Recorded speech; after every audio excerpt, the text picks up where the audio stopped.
তো ঘটনা হচ্ছে বাঁচতে হলে জানতে হবে, এটা হচ্ছে চিরসত্য। এখানে জানতে হবে বলার পরিবর্তে আমি বলে দিলাম জানতেই হবে।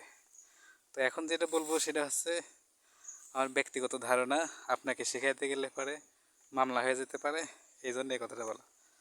তা আসলে এই নামাজ, রোজা, হজ, জাকাত এগুলো ধর্মের মূল খুঁটি বলা হয়। তো এগুলোর সঠিক অর্থ বা সঠিক ব্যাখ্যা হয়তো বা আমরা কেউ ভালোভাবে জানি না, যার কারণে ধর্ম আমরা দাবি করি আমরা মানি না বা পালন করি না। তো একটু সহজ করে বোঝাই। আমার কাছে এই হেলমেটটা আছে, এখন এই হেলমেটটা আমার প্রয়োজন ছিল, তাই হচ্ছে আমার কাছে আছে। এখন হচ্ছে এটা আমার কাছেই আছে, বা এটা যদি মাথায় দেই তাহলে এটা হচ্ছে হয়ে গেল হচ্ছে হজ, মানে জিনিসটা ব্যবহার করা হয়ে গেল। আর এই জিনিসটা যদি হচ্ছে কাউকে দিয়ে দিই তখন সেটা হয়ে যাবে হচ্ছে জাকাত। আর এই জিনিসটা যে প্রয়োজন আছে, এই প্রয়োজনটা অনুভব করা হচ্ছে সিয়াম বা সাধনা।